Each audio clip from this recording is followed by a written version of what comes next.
over that Cuba, the Bay of Pigs. And Alan W. Dulles, too, I think, was involved in that. So they fired Cabell, and that was a real raw spot with Earl Cabell, who at that time was mayor of Dallas and later went on to be congressman. But there was some real bad blood there, completely. Okay. But Earl... You know, his brother, a lot of these people have met sudden death, and Pierre Charles Cabell, I think it was Walter Reed Hospital, he went in feeling good, had a checkup, and when he came out he was dead. Like Cliff Carter, meeting with Billy Saul, my life is in danger, they pull him out of a cheap hotel. You know, all of these things I don't think are coincident. Yeah. Oriel Thornton, who was Oriel Thornton? He was a colorful guy. He was a banker, Mercantile Bank in Dallas, and he was one of H.L. Hunt's kingpins, you might say. He made, politically he was, you know, involved. But again, all of Washington, I know on my first job I bounced into Fred Florence, who was the president of Republic, and Harry Truman was in there. But at that time I was so young, it did not impress me to meet the Vice President of the United States. It wasn't that important to me. But they, for some reason, they all hobnobbed with each other. What was Oriel Thornton's political involvement in Dallas? He was a big Democrat, and he and Lyndon were very close. Was he mayor at one time? He was mayor. Okay, before Cabell? Yeah, he was mayor before. And you said that Oriel Sheffield was there. Who was Oriel Sheffield? I really didn't know Sheffield other than I would meet him, you know, from a social standpoint. I really didn't know him like I did the others. But he was there at the meeting? Yes. Okay.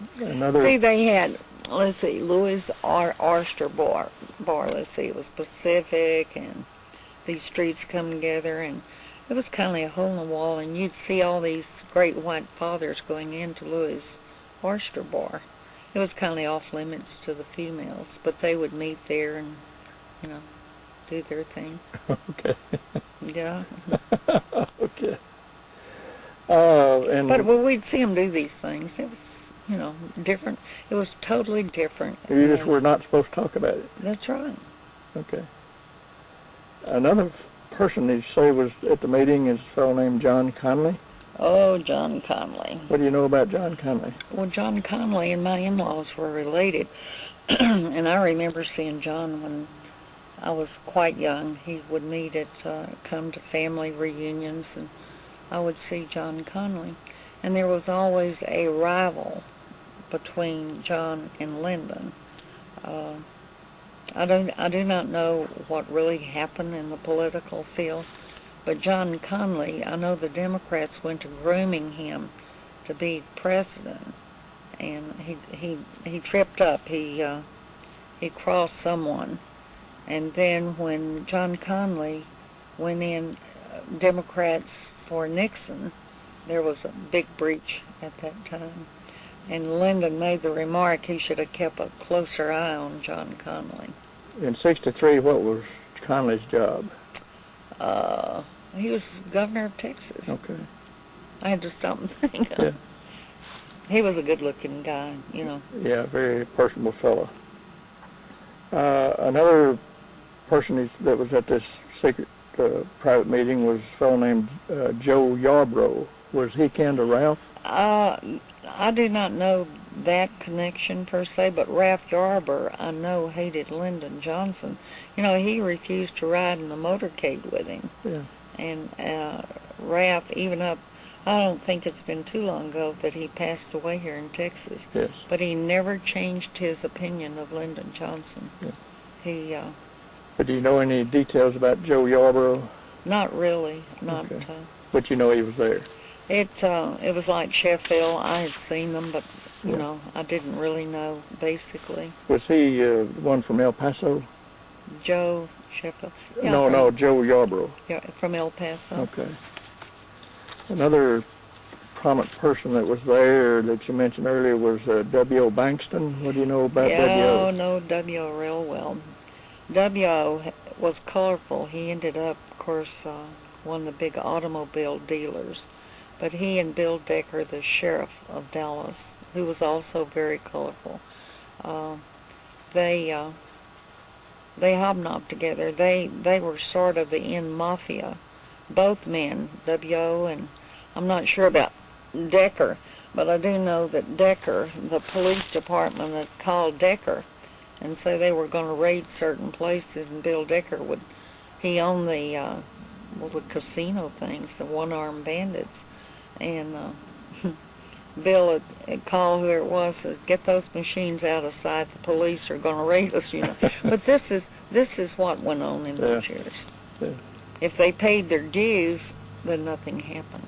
I understand W.O. was, earlier years during that time, was the automobile dealer in Dallas? Yes, big one. And it's still going. Yeah.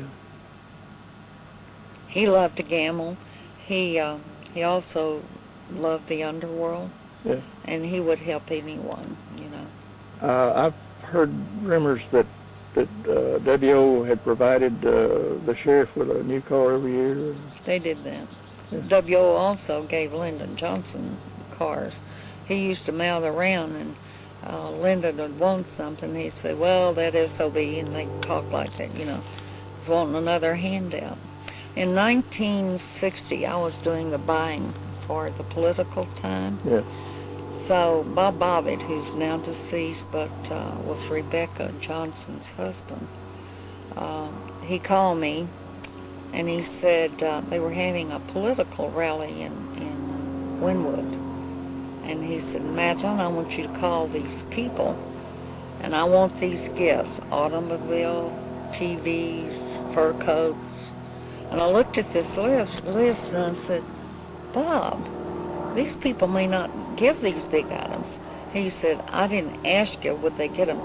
I told you to call them and they'll be there. And do you know that everyone, he said, identify myself, which I did, and that they wanted this gift delivered to the Dolphus Hotel. And every one of those gifts, no questions asked, was delivered. And they were big items. I'm talking about nice.